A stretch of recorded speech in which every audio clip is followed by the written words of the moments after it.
नमस्कार दोस्तों, स्वागत है आपका अपने चैनल अल्टीमेट नॉलेज पर। दोस्तों, आप सब लोग इस बात को बहुत अच्छे से जानते हैं कि दुनिया के अंदर लगभग 57 मुस्लिम देश है जो कि इस्लाम और साथ ही साथ मुसलमानों के हक के लिए हमेशा आवाज़ उठाते हैं और इस्लाम और मुसलमानों के लिए हमेशा एकमत रहते हैं।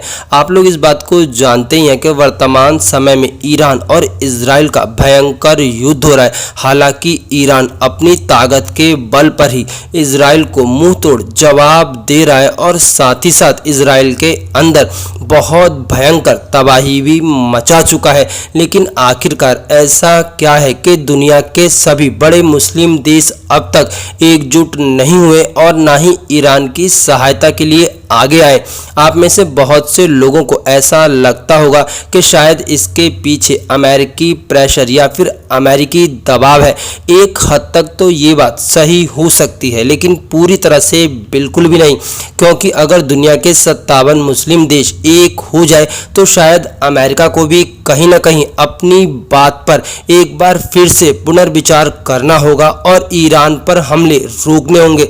लेकिन इसके पीछे बहुत से ऐसे कारण हैं जिसके कारण से ही आज ईरान पूरी दुनिया में अलग थलग पड़ा हुआ है और मोटे तौर पर चीन और रूस को छोड़ करके कोई भी देश ईरान की तरफ से खुल करके सामने नहीं आ रहा। दोस्तों, आप लोग जानते ही हैं कि ईरान दुनिया के अंदर एक शिया मुस्लिम बहुल देश के तौर पर जाना जाता है।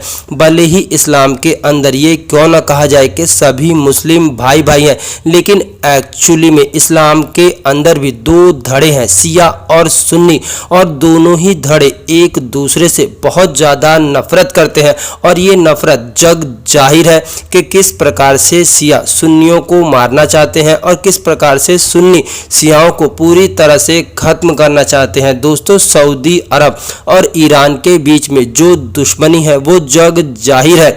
इसके साथ साथ ही ईरान के बहुत से सुन्नी देशों के साथ 36 के आंकड़े हैं। आज के समय में दुनिया के अंदर ईरान एक ऐसा मुस्लिम देश है जो कि बहुत ज़्यादा ताकतवर माना जाता है। पाकिस्तान के बाद ईरान दुनिया का एक ऐसा मुस्लिम देश है जो कि अपने आप में बहुत ज़्यादा ताकतवर है और साथ ही साथ दुनिया के अंदर एक बड़े देश के तौर पर जाना जाता है। यही कारण है कि इजराइल और अमेरिका के एक साथ आने के बावजूद भी आज के समय में ईरान पूरी तरह से टटा हुआ है। लेकिन सवाल ये उठता है कि क्या ईरान अमेरिका और इजराइल से युद्ध करने के चक्कर में पूरी तरह से तहस नहस और बर्बाद हो जाएगा, और क्या वो सुन्नी कंट्रियां जो कि ईरान को बर्बाद देखना चाहती है वो पीछे के दरवाजे से इजराइल और अमेरिका की मदद कर रही हैं? दोस्तों, आप लोगों का इस बारे में क्या सोचना है कि आखिरकार 57 मुस्लिम देश पूरी तरह से इजराइल के पक्ष में खुल करके क्यों नहीं आ रहे और इसके पीछे कौन सी बड़ी वजह है? प्लीज़ अपनी राय कमेंट बॉक्स में ज़रूर बताएं।